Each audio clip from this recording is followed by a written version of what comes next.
Hola, buenas tardes a todos. Mi nombre es Lidia Benítez, soy consultora de I+D+I en la unidad de transferencia de innovación en ITCAM y quería daros la bienvenida al webinar de inteligencia artificial aplicada al sector agroalimentario. Vamos a realizarlo en colaboración con el Ayuntamiento de Tomelloso y con el Centro Local de Innovación y Promoción Económica, que es el CLIP. Durante este webinar descubriremos cómo la inteligencia artificial puede ayudarnos a automatizar tareas en las pymes del sector agroalimentario. Conoceremos algunas herramientas de inteligencia artificial que pueden mejorar la eficiencia de las empresas en el sector e incluso convertirse en aliadas estratégicas para sus negocios. Y además abordaremos las distintas formas de financiación existentes para integrar la inteligencia artificial en las pymes del sector. Os recordamos también que podéis dejar vuestras preguntas para los ponentes del webinar a través del chat y las responderemos al finalizar las intervenciones. Y sin más retraso, pues voy a dar paso a mis compañeros Cristian Franco y Mario Calonge, que son consultores de transformación digital en ITCAM y nos van a detallar un poco lo que son las aplicaciones de inteligencia artificial aplicadas al sector agroalimentario. Muchas gracias. Vale, pues nada, bienvenidos a todos a este webinar. Vamos a hablar un poco sobre las diferentes aplicaciones de la inteligencia artificial al sector agroalimentario. ¿Vale? Primero de nada me presento y presento a mi compañero que va a hacer también a ejemplificar algunos casos de uso. Yo soy Cristian Franco González, ¿vale? Graduado en matemáticas, máster en computación cuántica. Y bueno, principalmente desarrollo mi actividad junto con Mario y otros compañeros en el área de transformación digital de ITCAM y principalmente llevamos proyectos de inteligencia artificial y de computación cuántica, ¿vale? Son dos tecnologías que, bueno, una es más incipiente que la otra, la computación cuántica, pero sí que tiene muchas sinergias y sí que estamos haciendo muchos proyectos en torno a estas tecnologías. Entonces, bueno, Mario es graduado en física, ¿vale? Máster en computación cuántica y también tiene un máster en inteligencia artificial. Y bueno, como veis, somos dos roles, bueno, o ya os digo yo que somos dos roles técnicos dentro del departamento. Entonces, bueno, todos los casos de uso que os vamos a enseñar hoy, que sepáis que los vamos a tratar desde una perspectiva lo más práctica posible y vamos a intentar enseñaros cosas concretas, ¿vale? Vamos a dar primero unas nociones sobre lo que es la inteligencia artificial, ¿vale? Para que podamos situarnos y un poco utilicemos una terminología que os suene. Porque, bueno, dentro de lo que es la inteligencia artificial, digamos que tenemos un espectro de conceptos, ¿vale? De clasificaciones de la inteligencia artificial que, bueno, básicamente las más conocidas, aparte de lo que es la inteligencia artificial, que simplemente sería tratar de dotar a, a los ordenadores, ¿vale?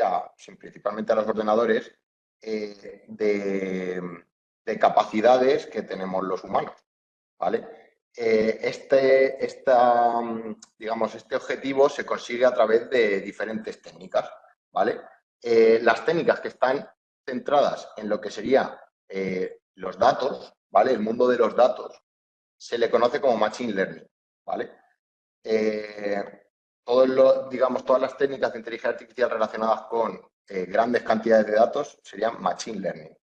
Dentro del Machine Learning, como veis, tenemos otra bolita que es el Deep Learning y un poco, digamos que también es Machine Learning, claro, lógicamente está dentro, ¿vale? Pero aparte, digamos, la diferencia entre el Deep Learning y el Machine Learning es que la técnica concreta que se utiliza para hacer Deep Learning son las redes neuronales, ¿vale? Estas redes neuronales son un poco lo que ha hecho que esto funcione de la manera que funciona ahora mismo y tengamos pues modelos como ChatGPT u otros, ¿vale? Que están ahora mismo a la orden del día, ¿vale? Y como veis, todo el espectro de la inteligencia artificial tiene una gran intersección con el data science, ¿vale? Con lo que es todo el análisis de datos y toda la ciencia que hay detrás del mundo de los datos, ¿vale? Entonces, bueno, porque vayamos situando, ¿vale? Los conceptos que voy a explicar o los ejemplos que vamos a tratar en el día de hoy, veréis que tenemos, en primer lugar, el sumiller, ¿vale? Un chatbot, ¿vale? Esto sería un ejemplo de deep learning en el que, bueno, vamos a tratar, pues, vamos a enseñaros un chatbot, ¿vale? Que hemos hecho, que, bueno, no os destripo lo que es, ahora lo veréis, pero bueno, esto sería un ejemplo de deep learning, ¿vale? Porque lo que hay detrás del chatbot, al final es una red neuronal, ¿de acuerdo? Por otra parte, en un caso de inteligencia artificial directamente, sin llegar a ser machine learning, porque no necesita una gran cantidad de datos, digamos, sería un caso que voy a enseñar sobre optimización de la cadena logística, ¿vale? En el caso concreto que voy a enseñar es de una cooperativa, ¿vale? Una cooperativa de vino, pero bueno, pensarlo como que cualquier método de optimización heurística se le llama, ¿vale? Los métodos heurísticos, que son simplemente, digamos, métodos que utilizan el conocimiento que nosotros tenemos sobre un problema, ¿vale? El conocimiento del dominio de ese problema para resolverlo utilizando, pues ordenadores, ¿no? Pero no necesitan una base de datos de la que aprender patrones, etcétera. Por eso aún no llega a ser machine learning, ¿vale?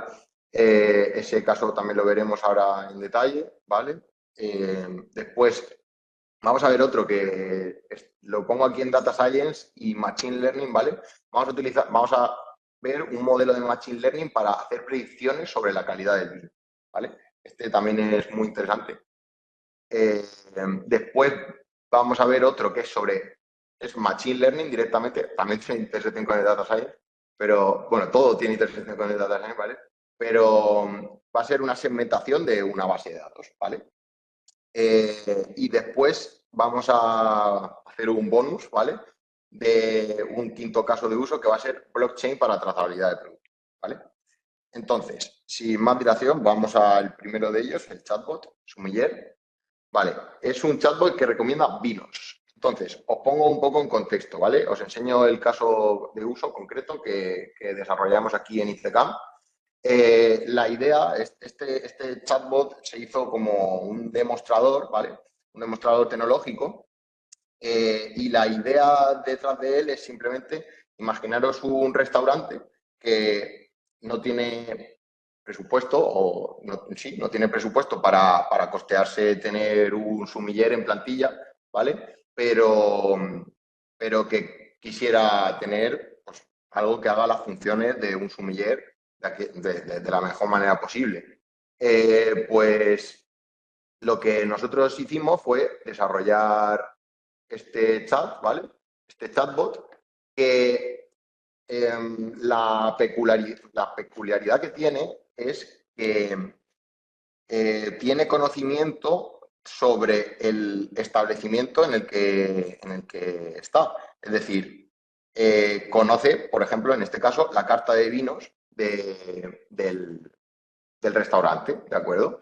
Entonces, lo podríamos poner, por ejemplo, imaginaros que vais a un restaurante a comer, tenéis un QR en la mesa, elegís lo que queréis comer y en base a esa elección os dice el vino que mejor marida dentro de la carta de vinos que tiene el restaurante, el vino que mejor marida con esa comida, ¿vale? Entonces, pues bueno, si lo leemos aquí, veis que le pongo, por ejemplo, voy a comerme unas chuletillas de cordero, ¿qué vino me recomiendas? Y te dice, hola, vamos a ver cuál de estos vinos te puede venir mejor. Para empezar, todos los vinos que tenemos son jóvenes y tienen un perfil similar en cuanto a maridaje, ya que todos maridan con chuletillas de cordero, morcilla, etc. Y como veis, te da tres resultados, ¿vale? De los vinos que él cree que mejor maridan y un poco una descripción de esos vinos. Entonces, bueno, claro, esto ahora vamos a pensarlo desde el punto de vista de general, ¿vale? Ya abstrayéndonos un poco del ejemplo, ¿vale? Y os explico un poco cómo funciona y para que veáis un poco también, digamos, la adaptación que tiene esta arquitectura que utilizamos a cualquier otro caso particular que se os ocurra, porque este chatbot implementa una arquitectura que se conoce actualmente como arquitectura RAG, ¿vale? Son asistentes que lo que hacen es que convierten esas preguntas que nosotros le hacemos en, digamos, queries, peticiones a una base de datos que tiene internamente y que maneja, donde están todos nuestros documentos. De manera que puede buscar en esos documentos y puede generar el texto y generar la respuesta en base a el conocimiento que contienen esos documentos. Entonces, claro, esto, bueno, pues os he puesto un ejemplo concreto, ¿vale? En lo que es el sumiller, pero pensarlo para cualquier otro caso de uso. Por ejemplo, un chatbot que tenga toda la información de nuestra página web, ¿vale? Para poder navegar de una manera más sencilla por ella. Bueno, cualquier cosa. Por ejemplo, también consulta de manuales, por ejemplo, de mantenimiento o bueno, de todo tipo, ¿de acuerdo? Entonces, bueno, eso sería un poco la idea de estos chatbots, ¿vale? Nosotros el código que tenemos para hacer esos chatbots es genérico y se puede adaptar a cada situación, ¿vale? Y además trabaja los datos en local, ¿vale? Digamos, por ejemplo, en el caso anterior del Sumiller, pues lo único que maneja el modelo de lenguaje al que está conectado, que sería ChatGPT, por ejemplo, imaginaos que fuera ChatGPT, pues digamos, lo único que ve ChatGPT es el vino que mejor marida, ¿vale? Pero solamente ve eso, el nombre del vino que mejor marida. Todo lo demás ocurre en local, ¿de acuerdo? Eso por otro lado, vale. Entonces, bueno, pasamos al siguiente caso de uso. Vale, optimización en el sector agroalimentario. Os cuento un poco el problema concreto que vamos a tratar y una vez que lo entendamos, os explico un poco cómo estaría diseñada la solución, ¿vale? Una cooperativa de vino que tiene varias bodegas, ¿vale? Tiene N bodegas.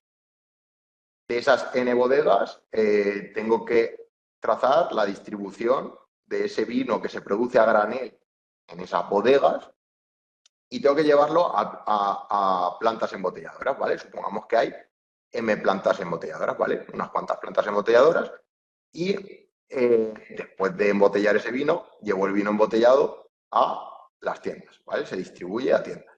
Entonces, a mí me gustaría planificar de manera óptima la distribución de esta cadena de reparto del vino desde que se produce en la cooperativa, desde que se produce en la bodega, hasta que se lleva a la tienda en la botella. Entonces, claro, esto pues, me ayudaría a maximizar la rentabilidad de la distribución y de las cuentas, digamos, de la cooperativa. Y por otra parte, pues a mejorar la eficiencia en el sentido de que si surge algún contratiempo, siempre voy a tener un esquema lo más óptimo posible y voy a poder recalcular esa planificación en base a ese inconveniente que haya surgido, porque al final esto pasa mucho de que surgen inconvenientes en las planificaciones. Entonces, bueno, ¿qué vamos a tener en cuenta para modelizar esta situación? Pues vamos a tener en cuenta la producción semanal, ¿vale? Lo vamos a hacer en un horizonte semanal. Vamos a sacar una planificación semanal de cómo va a ser ese reparto. Entonces, voy a tener como entradas la producción semanal de cada una de las bodegas y voy a tener que tener en cuenta la disponibilidad de camiones que tengo en cada una de las bodegas o que pueden pasar por cada una de las bodegas. Por otra parte, sobre las plantas embotelladoras, voy a tener en cuenta su capacidad de embotellado. Yo no puedo embotellar más de un cierto número en una cierta embotelladora porque tiene un tamaño y tiene ciertas máquinas y esas máquinas pueden trabajar a cierto ritmo. Y por otra parte, voy a tener en cuenta el stock, ¿vale? Voy a tener en cuenta las botellas que yo me he guardado de las anteriores y voy a tener en cuenta en las tiendas la demanda semanal que me van a pasar cada una de las tiendas, las botellas que necesitan, y voy a tener en cuenta pues el stock igualmente. Voy a tener en cuenta las botellas que ellos ya tienen. ¿De acuerdo? Entonces, teniendo esto en cuenta, eh, la idea sería modelizar esta situación. ¿De acuerdo? Esta situación la modelizaríamos con esos métodos heurísticos de los que hablaba en la introducción, ¿vale? No voy a entrar en cómo se haría esto digamos, a nivel técnico, a las matemáticas que hay debajo de esto, ¿vale? Pero sí que os voy a enseñar la solución que digamos, se representaría finalmente, ¿vale?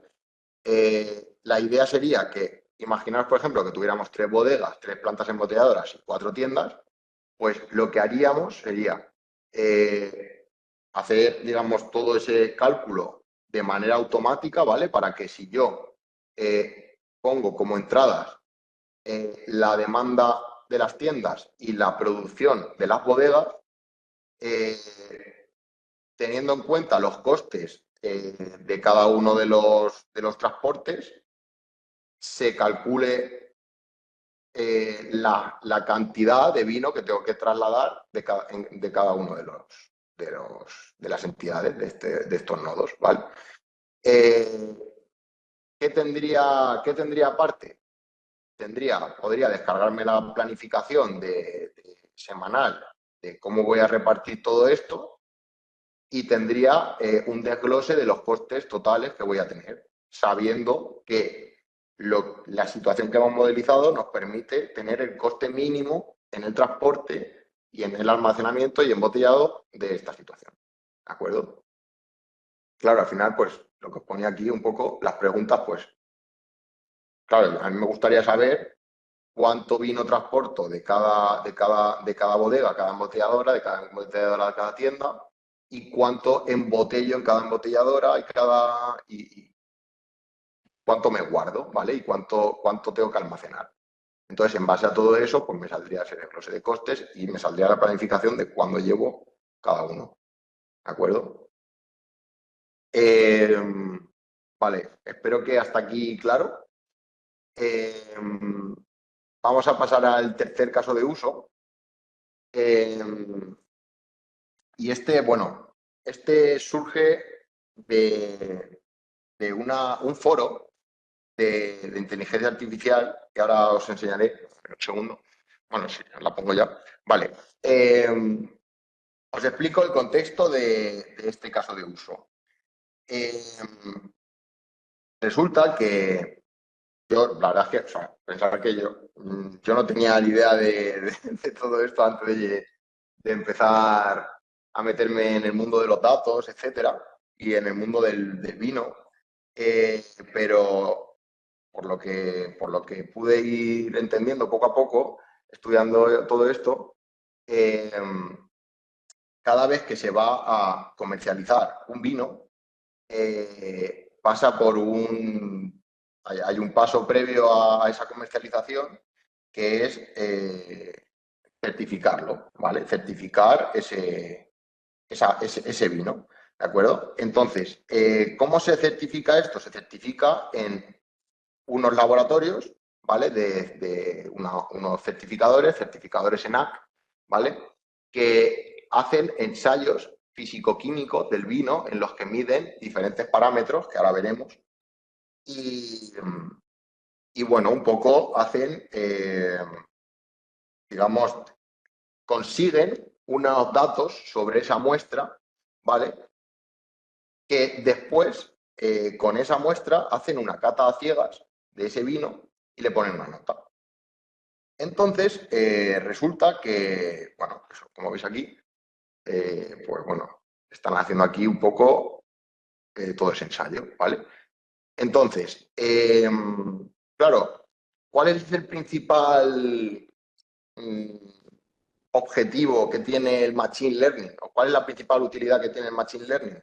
Pues es la de hacer predicciones, ¿vale? Un poco, si pensáis en ChatGPT, por ejemplo, que es a lo mejor el modelo de inteligencia artificial más conocido, ¿no? pues ChatGPT inicialmente y ahora mismo también, lo que hace para escribir y redactar esos textos es predecir cuál va a ser la siguiente palabra, ¿vale? Dentro de esa cadena de palabras que va escribiendo, ¿no? Entonces, en este caso, a nosotros pues, podría interesarnos hacer predicciones sobre cuál es la nota que le pondría un enólogo a ese vino basándonos en los datos que provienen de su ensayo. ¿De acuerdo? Entonces, claro, pues esas variables que se miden en ese ensayo son estas, ¿vale? Son la acidez fija, la acidez volátil, cítrica, bueno, una serie de parámetros que, de los que tenemos información en cada una de las muestras, ¿vale? Y después tenemos la calidad, ¿vale? Tenemos la nota, el promedio, la nota media de las catas que se han hecho, ¿de acuerdo?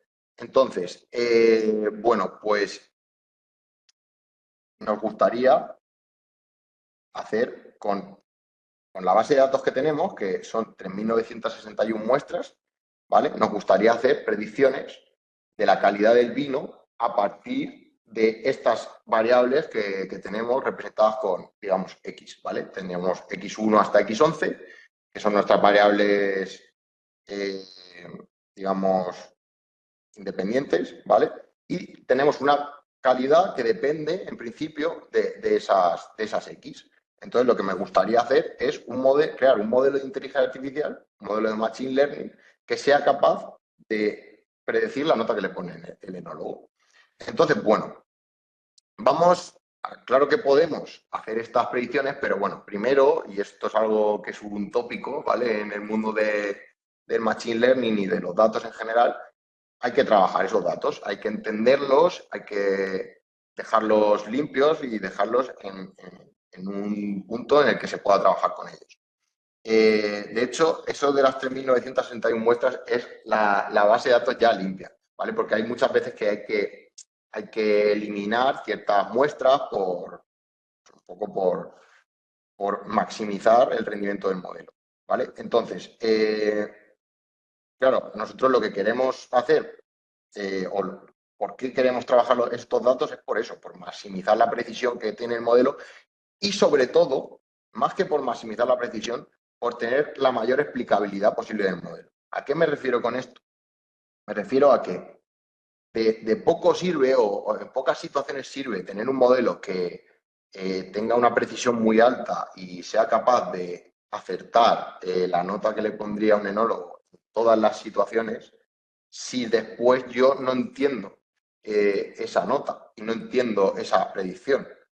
Porque si, por ejemplo, en este contexto del vino, yo tengo un modelo que, vale, predice muy bien y se asemeja mucho al comportamiento de una serie de enólogos, eh, pero después no entiendo cómo podría yo hacer si me han puesto un 5 en mi vino. No sé yo cómo podría hacer para mejorar esa nota. Al final yo no estoy extrayendo la información que de verdad es valiosa de este modelo. Entonces, lo más importante es poder explicar las decisiones que tomo. Entonces, para eso hace falta un trabajo muy intenso de analítica de datos, ¿de acuerdo? Y eso es lo que vamos a hacer ahora, ¿vale? Porque, bueno, conseguimos, en este caso concreto, una tasa de precisión del 97,55. Entonces, vamos, casi clava el comportamiento de un enólogo, ¿vale? Pero, y esto está testeado eso, con un conjunto de prueba, digamos, de 800 muestras, ¿vale? Si tenemos casi 4.000, pues unas 800 se utilizan para testeo, ¿vale? No entran al entrenamiento del modelo, son simplemente para ver cuánto acierta, ¿de acuerdo? Entonces, bueno, ahora quiero que veamos un poco una técnica, ¿vale? Que ahora la va a explicar en profundidad mi compañero Mario, pero es una técnica muy interesante y que aquí nos puede, por ejemplo, ayudar a entender los datos de los que os hablo del vino. Entonces, cuando queremos representar un conjunto de datos que tiene, en este caso, 11 dimensiones, tenemos 11 variables externas, digamos, y otra variable que es la calidad, pues es muy complicado hacerse una idea de cuáles son las relaciones entre esos datos a simple vista. Y a mí me gustaría poder graficar esa situación. Entonces, existe una técnica, ¿vale?, de inteligencia, de ciencia de datos que nos permite representar, digamos, en una foto, ¿vale?, tener una foto de todas las muestras que yo estoy manejando de datos. Y digamos que esas dos direcciones, esas dos componentes que hay en la foto, la componente principal 1 y la componente principal 2, son una mezcla lo más óptima posible en cuanto a representación de la información que hay ahí dentro de esas 11 variables, ¿vale? Que son la acidez volátil, el porcentaje de sulfitos, todo esto, ¿vale? Ahora ya lo tengo representado en 2 dimensiones, ¿vale? Pero claro, esas dimensiones no son nada concreto del problema, ¿o sí? Pues bueno, ahí es donde entra la analítica, ¿vale? De ver qué significan esas componentes, ¿vale? Esto no suele ser sencillo, pero en este caso, os lo pongo aquí, si lo veis, la componente 2 se alinea bastante con el pH hacia arriba, la acidez cítrica, la acidez fija, la acidez volátil, aunque ahí está un poco tapada, pero también, ¿vale? Y esto es lo que contribuye a que esa componente sea más positiva o más negativa, se vaya hacia arriba o se vaya hacia abajo. Entonces, podríamos aventurar que la segunda componente representa la acidez total de la muestra, la acidez en general de la muestra que estamos representando. ¿Y qué pasa con la componente 1? ¿Vale? La componente 1 se mueve en este eje, ¿vale?, en el eje X, y vemos que pone los clorhidros, el azúcar residual, tiran esa componente hacia el lado derecho del gráfico, mientras que el porcentaje de alcohol lo tira hacia la izquierda. Entonces, bueno, pues yo podría pensar en que esto es un equilibrio, digamos, entre el alcohol, el porcentaje alcohólico y el azúcar, ¿vale? Un poco si está más fuerte o más dulce, etc. Entonces, ahora vais a ver un poco las conclusiones que se pueden extraer de un gráfico como este, ¿vale? Pero bueno, antes me gustaría preguntar, si no ponedlo por el chat o abrís micrófono, lo que queráis, ¿dónde creéis que están los mejores vinos dentro de este gráfico?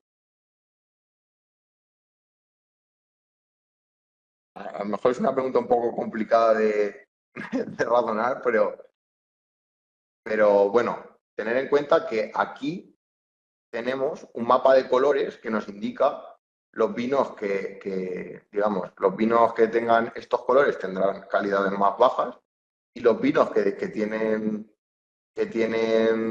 un verde, un amarillo no hay ninguno, pero los verdes tienden a ser vinos con mayor puntuación, ¿vale? Entonces, bueno, viendo un poco esto, mira, sí que hay aquí un amarillo. Aquí hay uno. Pero bueno, viendo esto, sí que podríamos hacer la siguiente división, ¿vale?, del espacio donde está representado este gráfico y dividirlo en 4 cuadrantes, ¿vale? Y en estos 4 cuadrantes que distinguimos aquí, vemos, vamos a hacer el promedio, la calidad promedio en cada uno de los cuadraditos, ¿vale? De los cuadraditos que tengo aquí, ¿vale?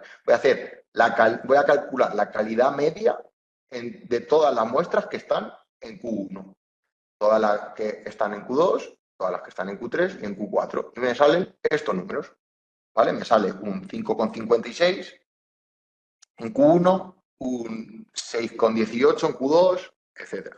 Entonces, bueno, vemos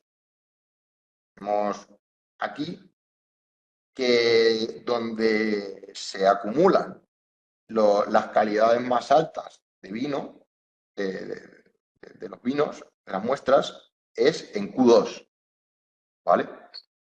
Y bueno, ¿a qué se debe esto? Pues, bueno, eso ya a lo mejor no es algo que tenga que decir yo, sino un enólogo, ¿no? Pero sí que vemos que por lo menos el equilibrio entre porcentajes de alcohol altos y niveles de acidez más bajos, ¿vale? Porque cuanto más suba el pH, más básico es más básica es la muestra, pues normalmente están relacionados con calidades más altas. Y es que esto es significativo porque si tenemos una muestra, o sea, si tenemos 4.000 muestras representadas aquí en este espacio y tengo una diferencia de casi poco más de medio punto respecto de la media, pues es muy probable que nuestro modelo de Machine Learning, que casi no falla en asignar una nota, lo primero que se fije para ponerle una nota alta sea en si está aquí, en qué niveles de alcohol tiene, en qué niveles de pH y, hasta qué valores. Porque también es interesante hacer la reflexión de hasta qué valores umbrales, qué valores hacen a partir de los cuales ya esto deja de ser bueno. ¿Hasta qué punto tener un porcentaje de alcohol muy alto me interesa en una muestra de vino? ¿O hasta qué punto me interesa que un vino no sea lo suficientemente, o sea muy básico, tenga poca acidez? Porque también la acidez está muy relacionada con la durabilidad del vino, con que no se pique. Entonces, bueno, un poco todo este equilibrio entre esos datos, pues se puede trabajar a través de esta perspectiva un poco más estadística y un poco más de la inteligencia artificial, ¿no? Eh, y bueno, sin más, os dejo con mi compañero Mario. Cualquier pregunta que os surja, ahora la tratamos al final del webinar. Así que nada, muchas gracias por vuestra atención. Dejo de compartir. Gracias, Cristian.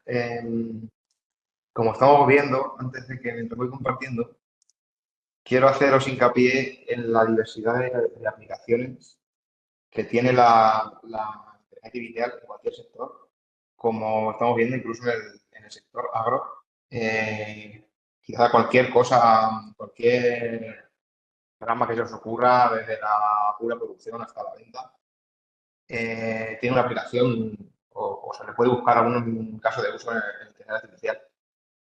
Hemos visto lo que comenta Cristian del uso de Machine Learning, de la ciencia de datos, a predecir calidad del vino, de vinos o de cualquier aceite, bebida alcohólica en general, cualquier producto que se pueda etiquetar de alguna manera, pero también podemos enfocar esta ciencia de datos un poco al sector ventas un poco. Y por eso quiero hilar un poco con el caso de Machine Learning que contaba Cristian, a través de la misma técnica, por así decirlo, ver cómo se puede aplicar, en este caso, a maximizar las ventas. Y quiero para ello explicaros, como ya ha contado un poco Cristian, la idea del análisis PCA que se llama. Y es que normalmente cualquier base de datos que tengamos, en este caso de ventas, os he puesto aquí una tabla ejemplo. Yo quiero en un punto pues, poder ver en una gráfica, ver de manera visual cómo se relacionan unos datos con otros. Pero claro, si yo al final lo visualizo en una gráfica de 2 dimensiones, solo puedo graficar una variable frente a otra. En este caso, compras contra frecuencia. Puedo ver en una gráfica cómo evoluciona la frecuencia en función de las compras. Pero estoy perdiendo todo el resto de variables de información. La potencia que nos da este análisis PCA, por ejemplo, que no es como tal una técnica que aplica inteligencia artificial, se llama inteligencia humana, desarrollado por muchos años de estudio matemático estadístico, que nos permite desechar esta graficación en 2 dimensiones y poder encontrar patrones en toda nuestra base de datos, en todos los datos al concreto. Es decir, sin tener necesidad de perder información, o si lo hacemos, perder la mínima posible. Incluso, como es un poco a lógica, si cuantos más variables tengamos, cuantos más datos tengamos, a ojo humano cuesta mucho encontrar relaciones ocultas, que en eso la inteligencia artificial sí nos puede ayudar mucho.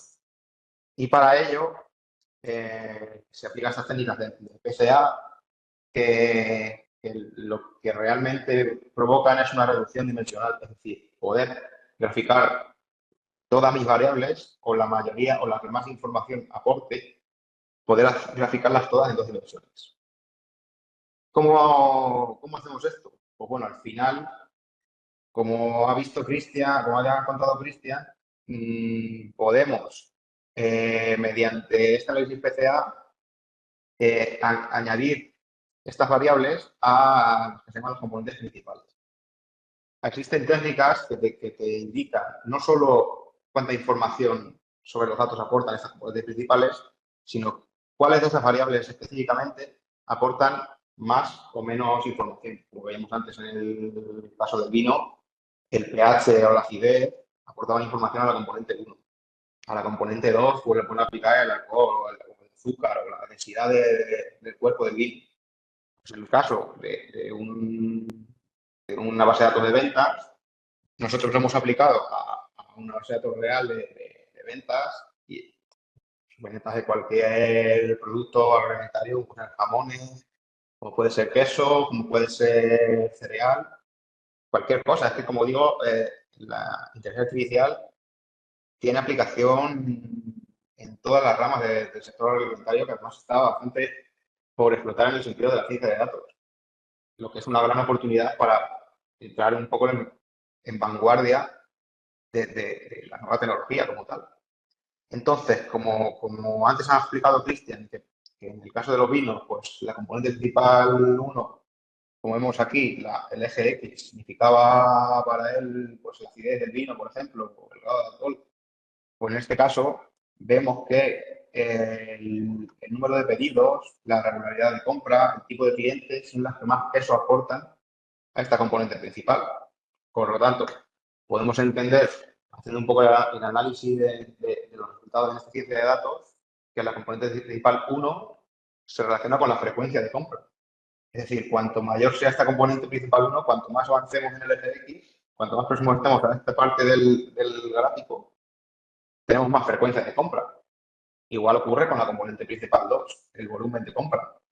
Si cuanto más crezcamos en el eje Y, cuanto más crezcamos para arriba, mayor volumen de compra tenemos. ¿Qué nos aporta esto? Pues claro, nosotros podemos usar ya sí algoritmos de inteligencia artificial que de forma totalmente objetiva nos puedan agrupar los datos sin tener, pues claro, imaginaros que esto lo hago yo manualmente sin el uso de inteligencia artificial, con pura inteligencia humana. Yo haría esas agrupaciones en función de pues, intereses que pueda tener yo comerciales, o en función de que este cliente me haya comprado más recientemente y me acuerde de él, o me haya hecho pedidos de tal manera, o tenga algún tipo de relación con él. Pero las agrupaciones que haga la IA son totalmente objetivas, no toman ningún factor extra que no sean los datos, puramente los datos. Existen algoritmos, como vemos aquí en pantalla en el título, Canvas. No voy a entrar en detalle matemático profundo de lo que es, pero simplemente deciros que es un algoritmo que consigue buscar clústeres, grupos en los datos, grupos de datos y agruparlos entre ellos. ¿Qué conseguimos con esto?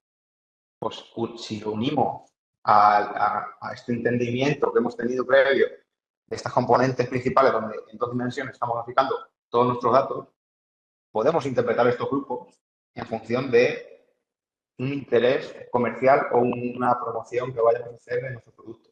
Por ejemplo, vemos aquí abajo, abajo a la izquierda, un grupo amarillo. Es decir, tenemos la componente principal 1 baja, están a la izquierda, y abajo, tanto la componente principal 1 como la 2 es pequeña. Tenemos poca frecuencia de compra y además poco volumen. ¿Qué puede significar esto? Pues que este grupo amarillo son clientes ocasionales de bajo volumen de compras. ¿Qué pasa con el naranja y con el morado? La componente principal 1 sigue siendo baja en todos, pero cuando vamos ascendiendo, el naranja tiene un volumen un poco más alto de compra, el morado aún más alto de compra. De nuevo, son clientes ocasionales, pero cada grupo diferente tiene un volumen de compra diferente. Igual pasaría si utilizamos el grupo rosa o el grupo azul. Es decir, conforme nos vamos moviendo en cada uno de los ejes, como sabemos qué información nos aportan estos ejes, podemos entender el grupo rosa como clientes regulares que tienen mucho volumen de compra, o el azul como clientes que, como están bastante más a la derecha que el resto, tienen mucha más frecuencia de compra, es decir, hacen muchos pedidos, pero tienen menos volumen que el grupo rosa. ¿Qué nos puede aportar esto? Pues podemos hacer estrategias de ventas pues quiero llevarme por algún interés comercial los clientes que yo de manera a priori tengo englobados en el grupo azul, puedo llevármelos al grupo rosa por algún interés de que quiero que en lugar de que me hagan a lo mejor menos pedidos, pero tengan más volumen. O incluso, idealmente, lo ideal sería tener clientes que estén arriba y a la derecha. Es decir, tener un grupo aquí. Pues, ya que sé que estos clientes, sobre todo de aquí arriba, tanto rosas como azules, sé que están cerca de ese grupo, potencialmente será más sencillo llevármelos a ese grupo ideal. Pues enfocaré mi estrategia de ventas a llevar a esos clientes al nivel superior. Es decir, ya con datos objetivos que la inteligencia artificial me ha segmentado, puedo llevarme estos grupos arriba. Puedo hacer una estrategia de ventas de manera totalmente objetiva. Como vemos, la técnica en la que se basa es la misma que hemos visto antes con el business con el vino, pero el objetivo que tiene, la aplicabilidad que tiene es totalmente distinta. También se enfoca en el sector agro, porque el sector agro es un sector muy amplio, pero la técnica interdigital es la misma. Es decir, no nos quedemos en que se ha aplicado al vino o se ha aplicado a segmentar una base de datos de compras, sino que la técnica, la potencia que tiene la técnica y que puede ser aplicada en cualquier rama de cualquier empresa o temática que toquéis de los que estéis ahora mismo viendo el webinar. Y dicho esto, como hemos comentado al principio, vamos a hacer un bonus track, que es enseñaros los usos que puede tener el blockchain en el sector agro, en la trazabilidad alimentaria. Pues normalmente el blockchain se asocia mucho a las criptomonedas, al Bitcoin, pero realmente no, como decimos, todas estas nuevas tecnologías no se cierran, no son específicas de un sector. Es una tecnología que bien ideado con un conocimiento experto de cualquier caso de uso, es aplicable. Y en este caso vamos a ver cómo podemos usar estas redes blockchain que se llaman para tener una trazabilidad alimentaria. Y no voy a entrar mucho a nivel técnico de cómo funciona el blockchain, simplemente comentar que la potencia que tiene sobre todo es porque es una red distribuida. Es decir, como vemos aquí en pantalla, todos los componentes de esa red, en este caso tanto el agricultor como el distribuidor, como el consumidor, como cualquier otro miembro que se pueda meter en esta red, tendría una aportación directa en un ciclo. No depende de un organismo que gestione centralmente, que centralice la gestión de los datos o de cualquier elemento, contrato que podamos meter en la blockchain. Es totalmente distribuida. Y como veremos al final, eso aporta bastantes beneficios. Aún así, el mayor beneficio que tiene blockchain es completamente lo seguro que es y la certificación que te asegura, ya que se basa en unos algoritmos criptográficos duros, por lo que se asegura que no se puede alterar con una intención maliciosa, por ejemplo. ¿Cómo lo aplicaríamos a trazar alimentos, a la trazabilidad alimentaria? Pues al final, entendiendo esta red, cada bloque, blockchain es cadena de bloques, cada bloque como un registro de los pasos que se van siguiendo en toda la cadena alimentaria. Y para ello nos quiero ilustrar con un ejemplo que va a ser el del queso de oveja manchego. ¿Qué tendríamos en el primer bloque de la cadena? Pues tenemos la oveja, la primera parte de esta cadena alimentaria. ¿Qué tendríamos en la red? Pues digitalmente un registro de qué tipo de oveja tenemos, la raza, la localización, la certificación de origen, incluso quiénes son los antecesores, los padres de esta oveja, la raza que tenían, cualquier cosa. Si seguimos en la cadena, a lo que se llama en la jerga de blockchain, cuando pasamos de un bloque a otro, lo que se denomina se ha minado de un bloque. Es decir, lo que hay antes de este bloque ya es seguro, ya está certificado, ya es irrompible, ya no se puede alterar. Por eso vemos aquí el iconito del candado. ¿Cuál sería el siguiente paso en la cadena? Pues la leche. De nuevo, tenemos un registro digital de cuánta cantidad de leche tenemos, la hora de ordeño, la localización, cualquier dato que se pueda obtener. Y si seguimos en la cadena, minamos otro bloque, llegaríamos pues, al queso. De nuevo, cantidad de queso, hora de producción, tiempo de curación, todo ello digitalizado de manera sencilla y certificando que esa cadena es segura, que ese registro que tenemos digital de todos los pasos que se han dado no se puede alterar. Llegaríamos, pues en este caso, el final de la cadena sería la distribución. ¿Qué fecha se ha transportado? ¿Qué ruta hemos seguido? Cualquier cosa. ¿Qué le puede aportar esto? Pues en la obtención, por ejemplo, de certificados como la denominación de origen,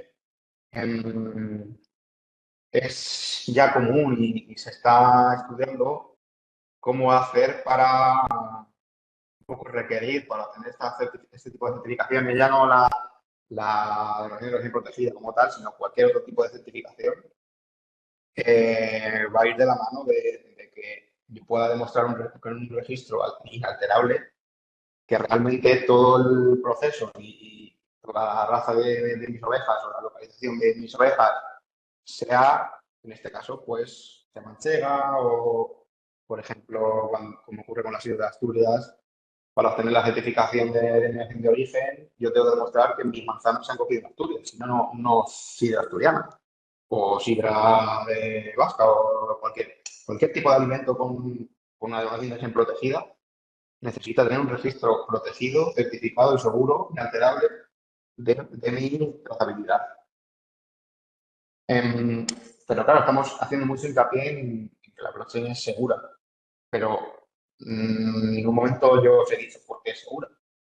Y voy a haceros un pequeño esquema sin entrar mucho a detalle a nivel muy técnico de por qué es segura. Es un ejemplito.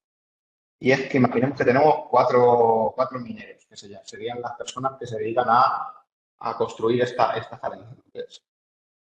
Si tenemos 4 de ellos, 3 dicen una cosa y el cuarto tiene un bloque diferente, normalmente este cuarto se desestima, estará equivocado. ¿Por qué? Porque cuando yo mino un bloque, estoy haciendo una inversión, tanto a nivel computacional, porque minar este bloque, a nivel computacional, a nivel de romper un esquema criptográfico, es resolver un problema difícil, requiere mucho poder de computación, muchos ordenadores, pero aparte yo además pago un dinero extra, es como una inversión que hago.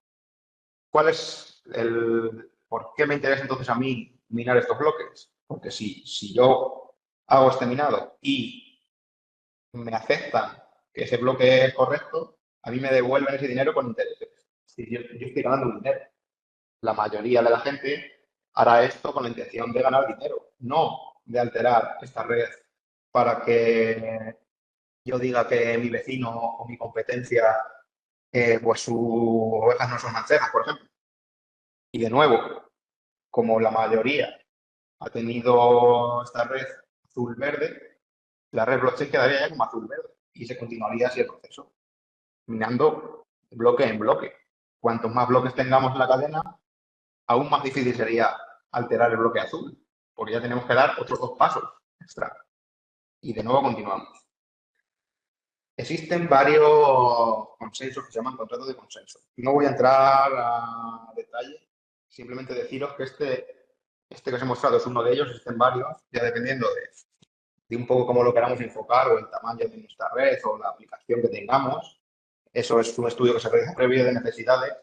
En este caso es el que se llama el problema del general bizantino, pero existen otros, como puede ser el proof of work que se usa en Bitcoin, el proof of stake que se usa en la red de Ethereum, otras que si yo quiero confiar en unos mineros específicos que tenga yo a mi cargo, pues es el que se llama el proof of authority, yo le doy autoridad a un minero en concreto para que me vaya realizando sus bloques.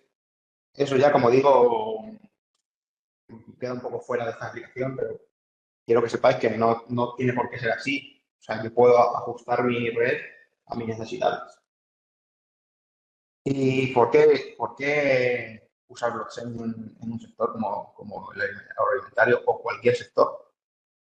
Pues porque los beneficios que tiene, como decimos, son muchos, sobre todo a nivel de la confianza para el consumidor, de que si yo tengo no solo tenga una certificación, no solo tenga la etiquetita de origen protegida, sino si yo en la etiqueta del alimento que yo voy a comprar como consumidor tengo un código QR o cualquier código en la que yo puedo ver el seguimiento certificado de manera segura e inalterable de todas las fases que ha tenido el producto, pues yo al menos como consumidor, si voy a comprar un producto y veo que uno me certifica que su origen es este y el otro no me lo certifica, pues al final me fiaré de este que me está diciendo que mira, que yo te certifico ante un registro digital inalterable que estas fases son las que han pasado y que este queso es realmente de una oveja manchega. ¿Qué consigo con eso? Pues también prevenir el fraude alimentario, pues todo lo que se ha puesto ahora un poco de moda de productos orgánicos, ecológicos, cuáles son reales de verdad, cuáles no lo son. Pues si tenemos certificados todas las fases, podemos verlo de manera incluso gráfica.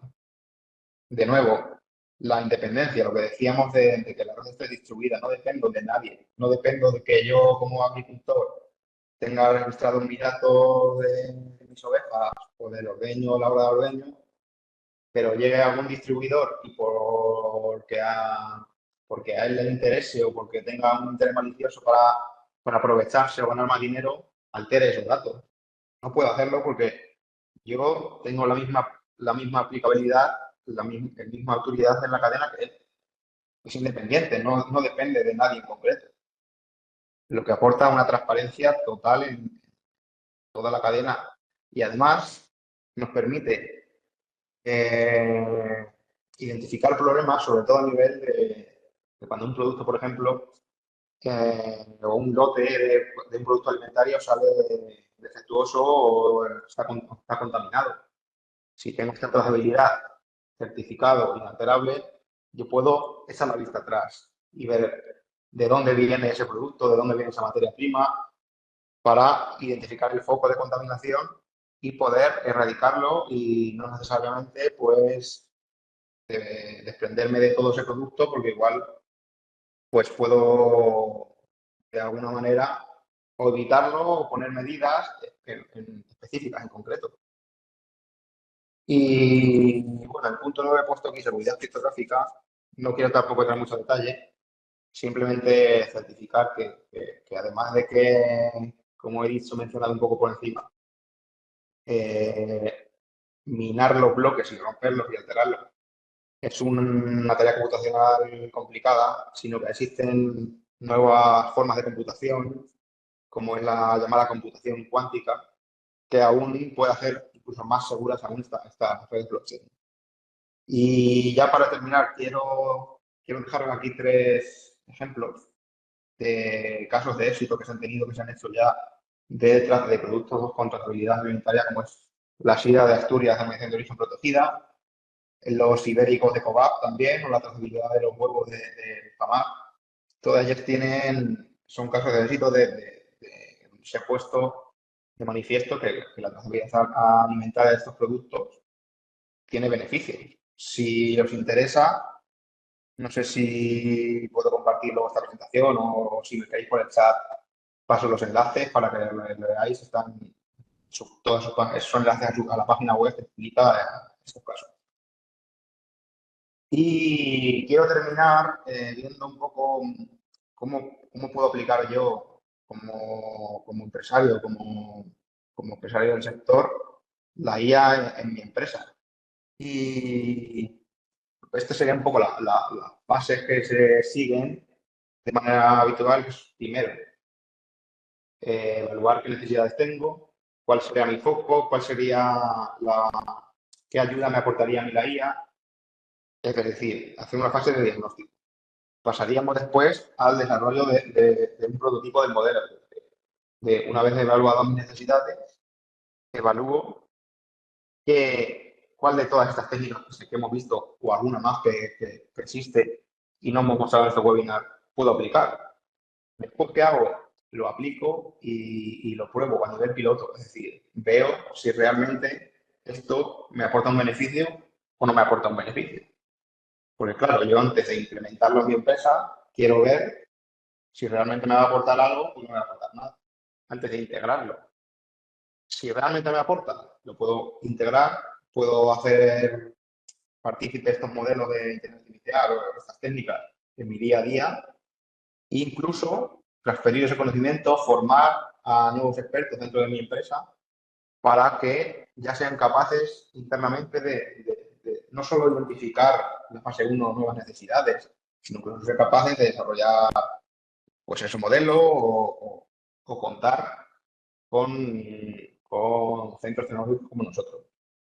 ¿Por qué os digo esto? Porque nosotros tenemos varios programas de ayuda donde podemos tanto asesorar como guiar un poco y desarrollar ciertos pilotos, sobre todo hasta el nivel de pruebas.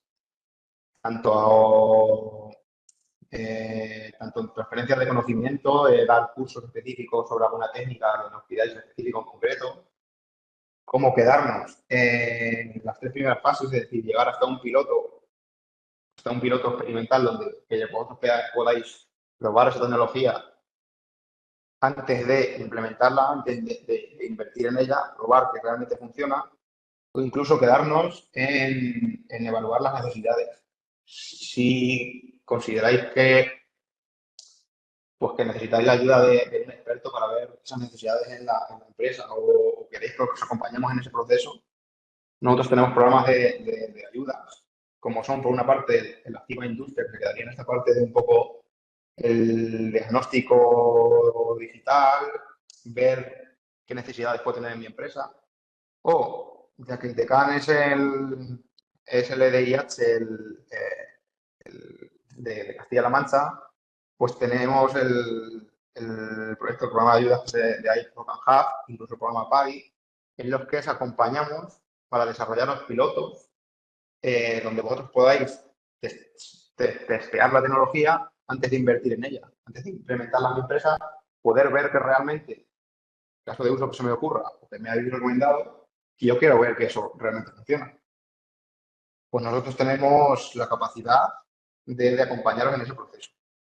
Si estáis interesados en ello, por aquí en contacto, estamos abiertos a cualquier reunión que queráis tener. Si queráis hacer que os hagamos un diagnóstico en la propia instalación, podemos hablar con vosotros y acompañaros y un poco, pues, incentivar a que invirtáis en ponernos a la vanguardia tecnológica, ya que creo, como he dicho y he repetido, creo que el sector agroalimentario es un sector muy explotable a nivel de nuevas tecnologías y no hay por qué tener miedo a estas cosas porque realmente está demostrado y hay casos de éxito de cualquier tecnología por todos lados que realmente aporta un valor y automatiza y al final te hace ganar dinero y poder ir un paso más en mi empresa. Así que bueno, esto sería todo. Si tenéis preguntas o cualquier sugerencia, duda, voy a dar paso a mi compañera Rosario, que os va a un poco comentar nuevas convocatorias, o sea, otro tipo de convocatorias, de ayudas, de proyectos un poco también enfocados al sector alimentario. Y si queréis, pues al final de su ponencia, comentamos cualquier duda, cualquier pregunta, o de nuevo, si queréis contactarnos por correo, por teléfono, de nuevo deciros que estamos. Vamos a dar paso ahora a Rosario Castro, que es consultora técnica de innovación e inversión en ITECAM, que nos va a hablar de la financiación para las pymes en el sector agroalimentario. Cuando quiera, Rosario. Bueno, pues muchas gracias por la presentación, Cristina. Bueno, me presento yo otra vez, soy Rosario y yo os quería hablar un poco de otro tipo de ayudas que también gestionamos aquí en ITECAM desde la oficina de transferencia, desde OTRI, que van orientadas sobre todo a pymes. Y bueno, este es un poco el índice que yo voy a seguir. Voy a dar una introducción de por qué estas ayudas están sobre todo orientadas a pymes. Luego hablaré de dos ayudas principalmente que van orientadas a la industria agroalimentaria, que son la Focal y la Vinati. Por último, voy a hablar de unas ayudas muy interesantes, que son los grupos operativos más orientadas a la innovación. Y luego, al final, brevemente mencionaré algunas otras ayudas que gestionamos aquí en ITECAM, pero sin entrar en ellas. Bueno, quería comenzar mi presentación dando el dato de que al final el 95% de las empresas del sector agroalimentario son pymes. Esto es un dato que parece muy alto, pero no sorprende. Al final, muchas de estas empresas agroalimentarias empiezan como un negocio familiar, tu padre, tu madre, el primo, y son pequeñas empresas, ¿no? Según el Plan de Recuperación, Transformación y Resiliencia, las principales amenazas del sector agroalimentario, y esto no es nada nuevo, creo que todas las sabemos, pero bueno, quería poner un poco el contexto de por qué son importantes estas ayudas. Estas amenazas son el reducido nivel de capitalización, déficit en inversión en I+D, un retraso en la incorporación de la digitalización. Esto viene a cuento un poco respecto a la primera parte de este webinar, ¿no? Y la exposición a riesgos del cambio climático. ¿Qué podemos hacer frente a estas amenazas en este sector? Bueno, pues que el sector sea respetuoso con el medio ambiente. Ya veremos que estas ayudas de las que vamos a hablar cada vez, cada convocatoria tienen mucho más en cuenta la sostenibilidad y el respeto al medio ambiente. Avanzar en la transformación digital para aumentar la competitividad de estas empresas, automatizando y sesorizando procesos, como ya os han explicado anteriormente mis compañeros Cristian y Mario. Mejorar la producción y su rentabilidad, también para estos aspectos ayudan bastante la digitalización y la inteligencia artificial, que ya os han mencionado antes, y aumentar la inversión en I+D. Estos 4 pasos son clave para hacer frente a estas 4 amenazas del sector.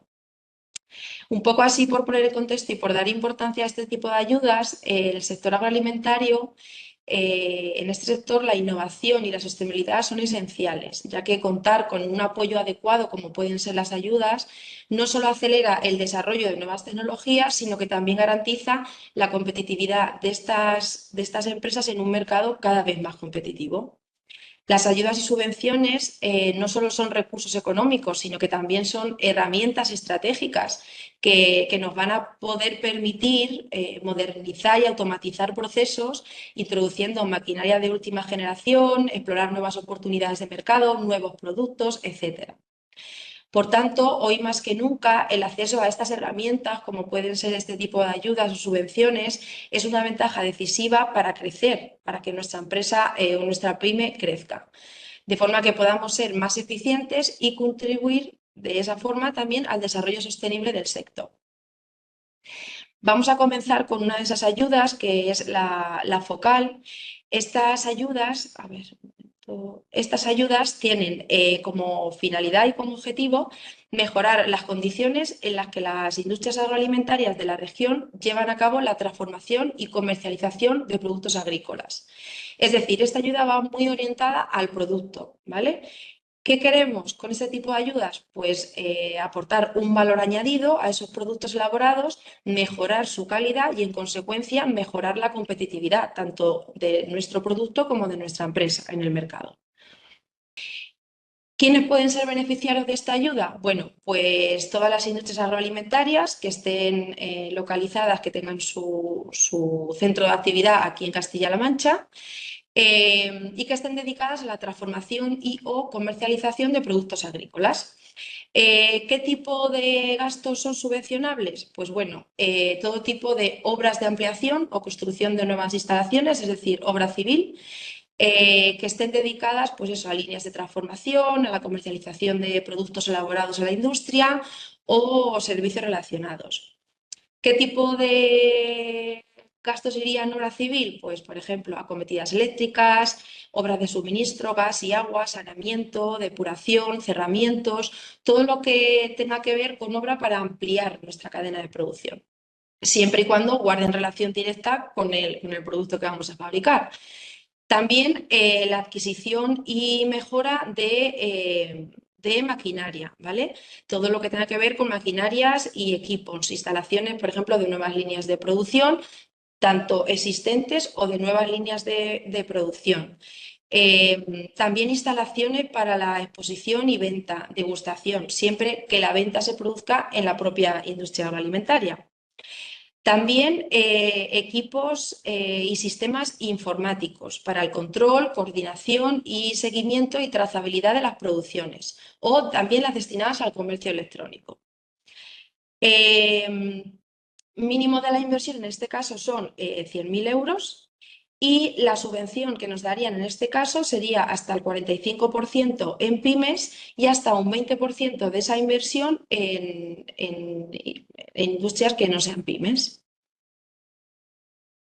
¿Qué tipo de requisitos un poco más específicos vamos a tener? Bueno, pues en primer lugar, que el proyecto contribuya al menos a uno de los objetivos estratégicos que acabamos de decir de esta ayuda, que son pues mejorar el proceso de transformación o comercialización de los productos agroalimentarios. También hay que escribir las inversiones en el Registro de Industrias Agroalimentarias de Castilla-La Mancha. Hay que cumplir con la ley de morosidad, es decir, en nuestras cuentas anuales el pago medio a proveedores no puede ser superior a 60 días. Además, si las inversiones pueden tener efectos negativos en el medio ambiente, el proyecto irá precedido de una evaluación de impacto medioambiental. Y antes de realizar la solicitud hay que realizar una visita de no inicio, es decir, no podemos comenzar las inversiones hasta esta visita de no inicio. En cuanto al plazo de presentación, se encuentra abierto, lo que se suele realizar es una presolicitud. Actualmente está abierta la presentación de solicitudes, aunque no están publicadas las nuevas bases, ¿vale? Ahora lo diré un poco más en detalle, toda esta parte del plazo de presentación y la solicitud. ¿Qué más requisitos? Los gastos subvencionables deberán respetar el principio de moderación de costes. ¿Qué significa esto? Que solo serán admisibles aquellos gastos que los más baratillos, los más baratillos dentro del mercado. Por eso hay que presentar 3 presupuestos por cada gasto subvencionable. Por otro lado, la concesión de ayudas se efectúa en régimen de concurrencia competitiva. Para ello se evalúan las puntuaciones que obtienen cada una de las solicitudes. Esta puntuación se obtiene en función de unos criterios que están en el artículo 10 de las bases y en este caso se requiere una puntuación mínima de 8 puntos. Dentro del papel fundamental que ITECAM realiza en este tipo de ayudas, además del acompañamiento y de realizar la solicitud, con vosotros os echa una mano en ese sentido, desde la solicitud hasta la justificación. Desde ITECAM trabajamos bastante trazando como un plan estratégico que permita orientar el proyecto y sacarle el máximo partido y enfocarlo de forma a conseguir una puntuación óptima del expediente. Como la convocatoria está continuamente abierta, lo que se hace es como una presolicitud. Se haría después la visita de no inicio, ya después de la visita de no inicio se comienzan a hacer las inversiones Y justo antes de que salga la convocatoria, habría que ratificar la solicitud de ayuda. Es como decir, tú desde la solicitud puedes empezar a imputar gastos y en el momento de la convocatoria dices, vale, he seguido, sigo adelante con este proyecto. Es lo que se conoce como ratificar la ayuda. Una vez que se publique la convocatoria, se ratifica la solicitud y ya está. Otro de los requisitos es mantener las inversiones, así como la actividad objeto de la ayuda, durante 5 años siguientes al pago final de la ayuda. Vale, a continuación vamos a ver otra ayuda, que es la Vinati. Estas tienen como finalidad mejorar el rendimiento de las empresas del sector vitivinícola, es decir, está orientada al sector del vino, y la adaptación de este sector a las demandas del mercado. La idea es, pues eso, aumentar la competitividad y sobre todo, pues también intentar realizar estos procesos de producción siempre bajo la sostenibilidad, el ahorro de energía, la eficiencia energética, etc. ¿Qué tipo de beneficiarios? Pues todas las empresas y organizaciones de productos vitivinícolas, asociaciones de productores e interprofesionales con sede también en Castilla-La Mancha. En cuanto a los proyectos y gastos subvencionables, pues obra civil, maquinaria, equipos e instalaciones, también sistemas informáticos y software, todos ellos encaminados principalmente a mejorar tanto el proceso productivo de la fabricación del vino, destinadas al proceso de calidad y también las inversiones relacionadas con la comercialización del producto. Por ejemplo, todos los gastos que tengan que ver con la transformación de la uva, desde el prensado de la uva hasta el embotellado, etiquetado. También la construcción y dotación de laboratorios, maquinaria para el laboratorio, software y trazabilidad, control de materias primas, etc. El mínimo de la inversión son 100.000 euros también, de los cuales se subvencionan hasta el 50% para pymes, el 25% en pymes intermedias y un 12,5% para grandes empresas. ¿Qué requisitos? Pues principalmente que el proyecto contribuya, igual que antes, al menos a uno de los objetivos que establece esta convocatoria, que es, pues eso, mejorar el proceso de producción, la calidad y la comercialización de los productos vitivinícolas. Otra condición es que el establecimiento debe estar inscrito en el Registro de Industrias Agroalimentarias de Castilla-La Mancha y en el Registro General Sanitario de Alimentos. Luego, las inversiones objeto de subvención se deben de inscribir, además, también en el registro. Igual, como ya en todas las subvenciones, se debe cumplir la ley de morosidad y también tiene visita de no inicio. En cuanto al plazo de presentación, este finaliza próximamente el 15 de enero del 2025. Otros requisitos, pues igual que en la convocatoria anterior, se deben presentar 3 facturas pro forma o presupuestos por cada concepto de gasto y en este caso, además de alcanzar los 25 puntos que fija la normativa como puntuación mínima, se debe superar la puntuación de corte que se fije una vez que se realiza el reparto de fondos. En relación con la puntuación, se tendrán en cuenta los siguientes criterios de puntuación considerados como priorizables. Por ejemplo, inversiones orientadas al incremento de la eficiencia energética, por eso que os comentaba que las ayudas ahora están muy orientadas a la sostenibilidad, la eficiencia energética y el medio ambiente, pues esto puntúa.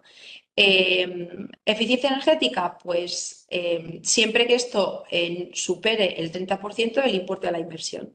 Por ejemplo, operaciones con inversiones en uso de energías renovables, siempre que esto supere el 20% del importe de la inversión en el momento de la solicitud. Y en cuanto a inversiones en aprovechamiento de sus productos, el tratamiento y la valoración de residuos, por ejemplo, de la uva, siempre que esto supere el 20% del importe de la inversión en el momento de la solicitud. Es importante gestionar estos puntos con ITCAM, como he mencionado antes, en la elaboración de elaborar un plan de forma que el proyecto se exponga de forma que obtengamos la máxima puntuación posible. También esta ayuda conlleva mantenimiento de condiciones, hay que mantener las inversiones, así como la actividad objeto de la ayuda, durante los 5 años siguientes, 3 en el caso de las pymes, al pago final de la ayuda. Por último, vamos a ver esta convocatoria, que son ayudas destinadas, estas son ayudas más orientadas a la innovación, ¿vale?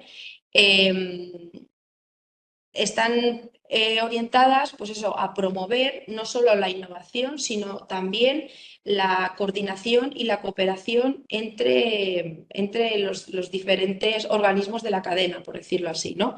Que haya transferencia de conocimiento, que al final es un poco el trabajo que hace ITCAM, ¿no? Desde el agricultor hasta el productor final.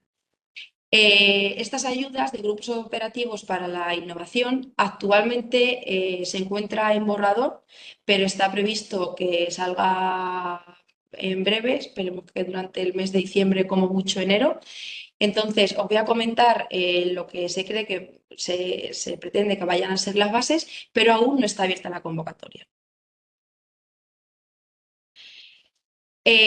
Bueno, como comentaba, el objetivo de esta ayuda es promover la innovación en el sector agroalimentario, ¿vale? Entonces, los beneficiarios de esta ayuda van a ser grupos operativos. ¿Cómo se define un grupo operativo? Un grupo operativo va a ser la agrupación de al menos 2 personas físicas o jurídicas, públicas o privadas, que se asocian para ejecutar un proyecto innovador. Estos componentes del grupo operativo pueden ser de los actores agrario o agroalimentario, del sector investigador o del conocimiento, universidades, centros de I+D, centros de investigación, laboratorios, centros tecnológicos, etc. Y también organizaciones no gubernamentales. ¿Qué se necesita como mínimo para formar un grupo operativo? Al menos 2, y de estos 2 tienen que ser mínimo uno del grupo B y otro del grupo A. Además, en el grupo operativo, necesariamente, además de tener que participar un interventor del sector agrario o alimentario y otro del sector investigador o del conocimiento, deberá nombrarse un representante o apoderado único de ese grupo operativo, que a su vez será el coordinador de todo el proyecto innovador. Este nombramiento se realizará en un acuerdo de cooperación, es decir, se realiza un acuerdo de cooperación entre todas las partes donde se nombra a un representante que además será el coordinador del proyecto. ¿Qué tipo de gastos son subvencionables y porcentaje de la subvención? Bueno, aquí, a excepción de algunos pocos, el porcentaje de subvención es el 100%, ¿vale? Vamos a ver un poco más en detalle. La creación del grupo operativo es subvencionable, ¿vale? En un 100% y es un total de 12.600 euros. Es decir, formar el grupo, solamente por formar el grupo operativo ya se nos dan 12.600 euros. Ahora, gastos para la ejecución y divulgación del proyecto. Son al 100% a excepción de uno de los gastos, que son la adquisición de equipos e instrumental que sean precisos para desarrollar el proyecto, que será al 65%. Gastos de personal, desplazamiento, alojamiento, manutención, alquiler de equipos, instalaciones o fincas para divulgación del proyecto, ¿vale? No para ejecución, eso es importante. Tramitación de protección de la propiedad intelectual, gastos de consultoría, inversiones intangibles, material fungible. Adquisición de equipos al 65%, no al 100%, gastos de auditor de ROAC, si fueran necesarios, como máximo 2.500 euros, costes indirectos y producción de energía a partir de fuentes renovables. También es subvencionable la subcontratación, siempre y cuando no superen el 60% del total de gastos. Y para aquellas que superan el 20% o sea mayor a 60.000 euros, se necesitará autorización, ¿vale? Se precisará un contrato escrito y autorización del órgano concedente previamente a su firma. En este caso no tenemos un mínimo de inversión, ¿vale? Pero sí tenemos un máximo, ¿vale? Es como máximo 250.000 euros. Y el plazo de ejecución es entre 3 meses a 5 años, ¿vale? Que al final un proyecto de innovación, sobre todo cuando tantas partes están involucradas, se puede extender hasta un máximo de 5 años.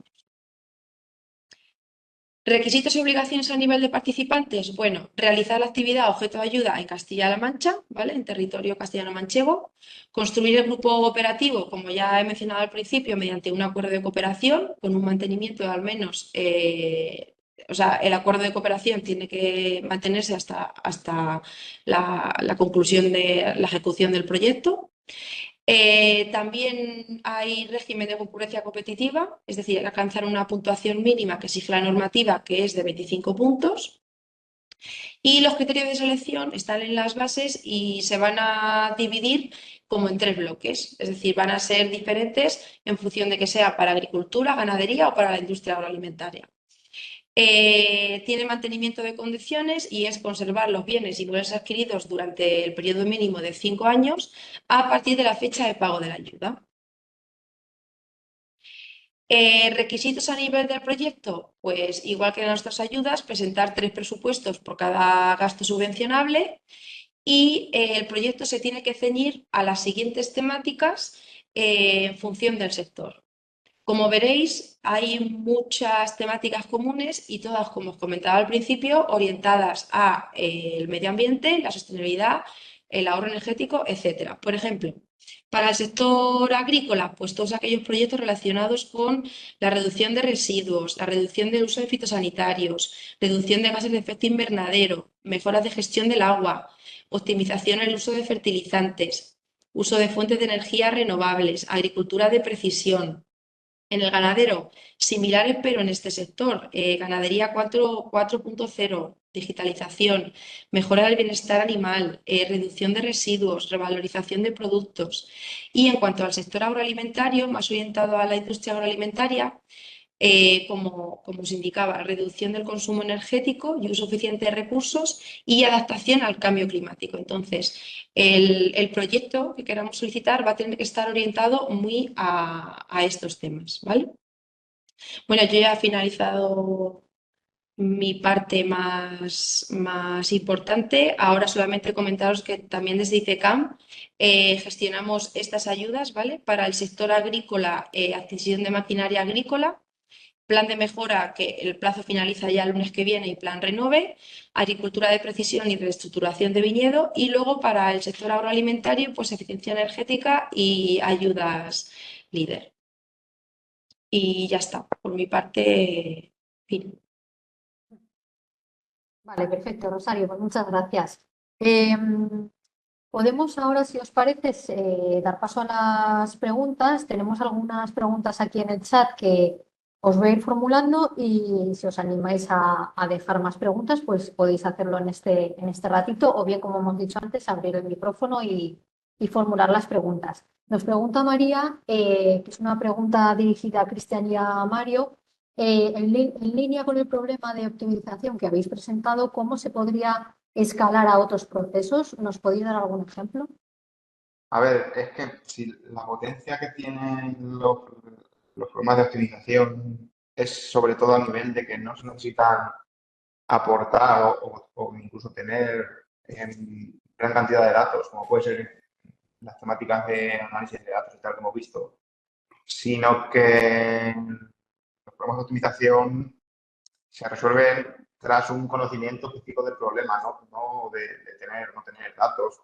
Entonces, cualquier problema que se os ocurra o que pueda existir en vuestra empresa, que provoque un cuello de botella o que haga que se pierda mucho tiempo, como puede ser incluso, yo que sé, la planificación de un horario, la asignación de tareas a personas según capacidades, por ejemplo, cualquier problema. Nosotros hemos resuelto incluso problemas de corte de determinados productos de materias primas en empresas.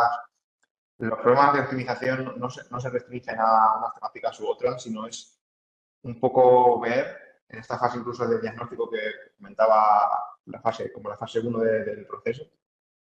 Ver un poco dónde sabéis que en vuestra empresa se pierde dinero o se pierde mucho tiempo. Y a partir de eso, pues, a partir de ese entendimiento del modelo, pensar o lo que se llama modelizar matemáticamente ese problema y resolverlo. No se cierra a unos casos concretos o a unas temáticas concretas. Y en línea con esto, si quieres, Cristian, estoy leyendo la siguiente pregunta, si la quieres contestar tú, que Sí, a ver. preguntan de cómo introducir los datos en la optimización. Sí, si hace falta un perfil muy técnico o si puede quizá hacerlo otro trabajador que no tenga un perfil tan técnico o quién creéis que lo puede hacer dentro de una empresa. A ver, en el caso particular que yo explicaba, lo suyo es la persona que lleve un poco, digamos, toda la planificación logística de esa cooperativa, ¿no? Pero claro que no es algo técnico. O sea, al final la idea sería tener un formulario muy sencillo donde se puedan introducir esos datos de entrada para cada semana. De manera que yo lo único de lo que me tendría que preocupar es de cuántas botellas me están pidiendo en cada tienda o de cuántas botellas o cuántos litros de vino se está produciendo en cada una de las bodegas, ¿vale? Sí que es verdad que esos datos de entrada serían introducidos por el usuario y queda ya un poco a su responsabilidad, pero claro, hay veces que a lo mejor habría que cambiar otro tipo de datos que no fueran esos. Ahí a lo mejor sí que haría falta que un perfil técnico que pueda entrar, digamos, dentro de todo el programa que yo enseñaba ahí un poco la interfaz.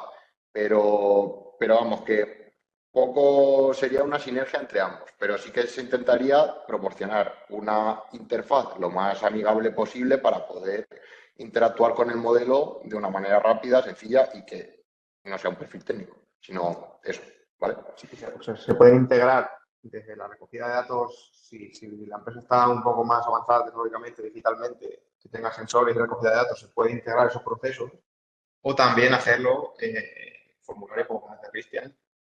Como digo, no depende, el resolver el problema no depende de los datos, sino los datos es solo introducirlos en un configurador, en un formulario y ver la solución que te aporta. A nivel técnico no tienes que meter fórmulas ni es simplemente pues la cantidad de vino en este caso o cantidad de trabajadores en otro caso, ya sea desde un nivel muy digital con sensores o hacerlo manual en un formulario. Eso es. Vale, muchas gracias, chicos. Nos pregunta Victoria, nos dice, me gustaría saber si con las metodologías explicadas se puede optimizar el crecimiento intensivo de algún producto agrícola. En su caso nos dice que quiere controlar la producción de setas. Muy chula la pregunta.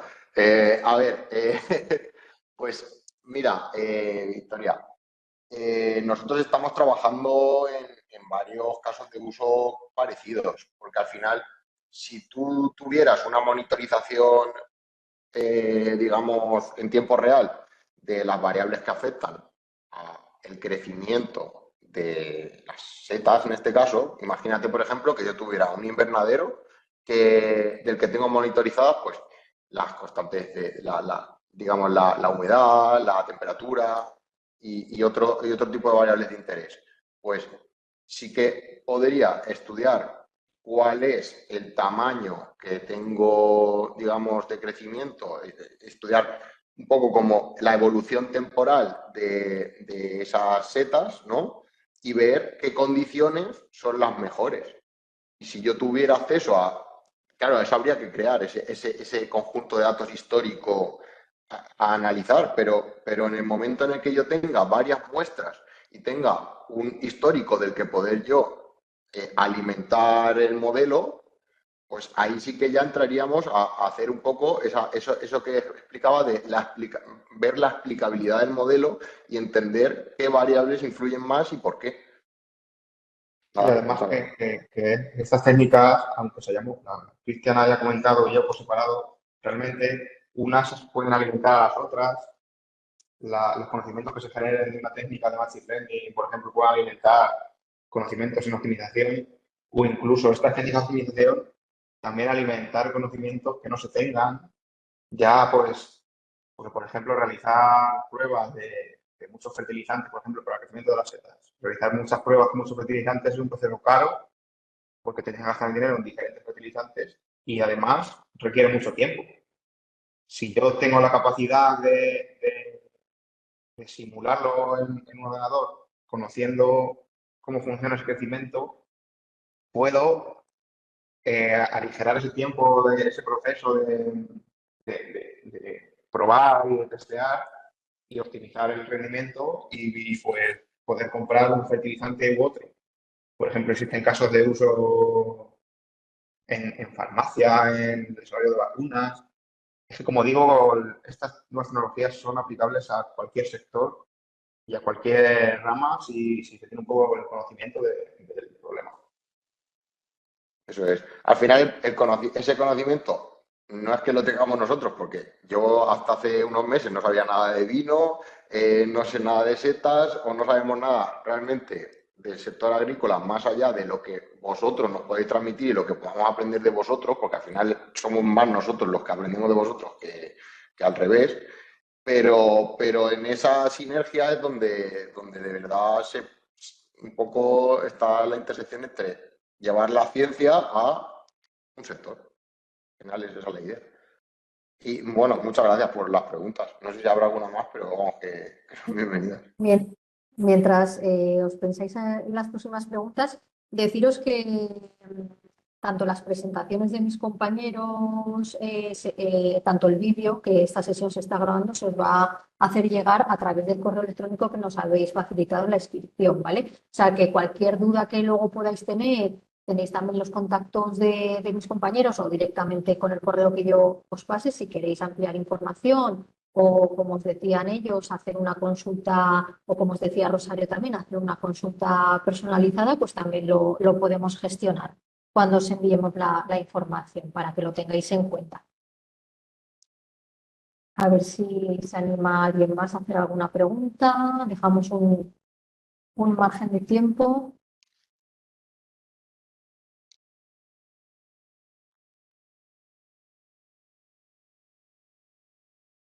Bueno, veo que no hay más preguntas. Lo dicho, si se os ocurriera después alguna cuestión, pues lo gestionamos después. Muchísimas gracias por asistir, gracias a los ponentes también por acompañarnos esta tarde y nos vemos en próximos webinars. Adiós. Gracias, adiós. Gracias, adiós. Gracias.